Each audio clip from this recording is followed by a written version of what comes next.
Assalamu alaikum wa rahmatullah wa marhaba bilqa' al-muslimin. La déclaration d'Emmanuel Macron reconnaissant le Sahara marocain est un séisme politique et un message symbolique. C'est un réel coup de marteau sur la tête des généraux algériens.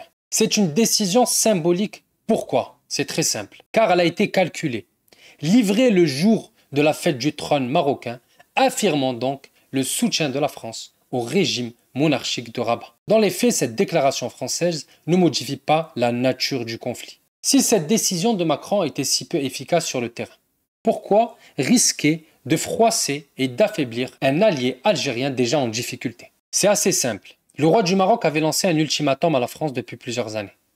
En même temps, le Maroc a bloqué tous les projets de collaboration entre la France et le Maroc, y compris l'amélioration du réseau ferroviaire et l'importation militaire. Au lieu de cela, Rabat a conclu des accords militaires historiques avec Israël et les États-Unis, préférant donc des partenaires reconnaissant la souveraineté marocaine sur le Sahara.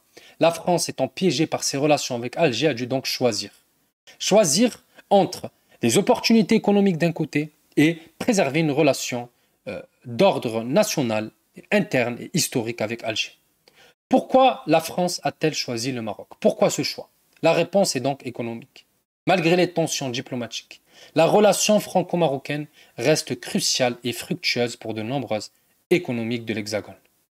Les échanges bilatéraux oscillant entre 15 et 20 milliards de dollars sont en croissance constante. La France, à travers ce soutien, entend donc bien consolider ses relations, ses liens commerciaux avec le Royaume. Par exemple, le projet marocain de modernisation de son réseau ferroviaire, le plan Maroc Rail 2040, visant à doubler les trains, représente un marché alléchant de plusieurs dizaines de milliards de dollars pour les entreprises françaises. Côté marocain, il y a également des bénéfices qui ne se limitent pas qu'au secteur ferroviaire. Le blocage de l'accord de pêche pourrait enfin trouver une issue favorable pour le Royaume. Les eaux territoriales du Sahara occidental marocain, jusqu'ici contestées, seront intégrées dans les accords futurs avec de nombreux acteurs européens soutenant cette position. D'autres projets sont également en discussion et intéressent les industriels français et européens. Dans le secteur énergétique, le gazoduc Maroc-Nigeria et les initiatives en énergie solaire et hydrogène vert intéressent de nombreux acteurs économiques européens. Sur le plan logistique et géostratégique, le port de Dakhla et le désenclavement du Sahel sont des projets clés. Le Maroc ambitionne de relier son sud africain à son nord européen, une vision donc multifacette qui reflète l'histoire millénaire du royaume. Le Maroc prospère lorsqu'il joue ce rôle de pont entre la Méditerranée et le Sahel.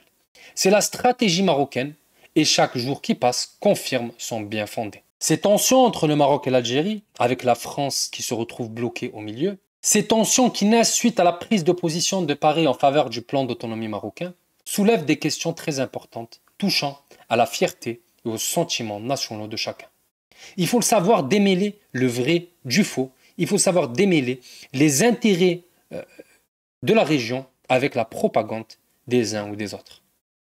Face à cette décision française de se ranger derrière le Maroc, objectivement, on pourrait bien se demander s'il s'agit juste d'un calcul ou bien d'un pas vers la stabilité régionale que le Maroc a longtemps cherché à promouvoir. Le Maroc n'a cessé de tendre la main vers son voisin algérien depuis plus de 2 décennies, cherchant à surmonter les divisions pour le bien commun du Maghreb.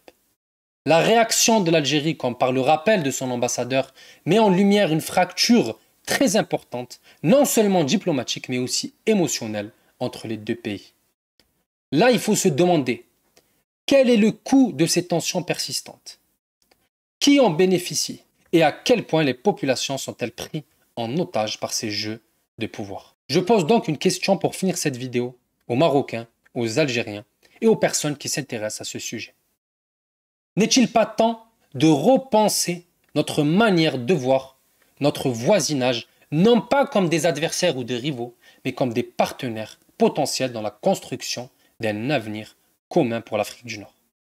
La France, en choisissant de soutenir le Maroc, semble parier sur cette vision d'avenir.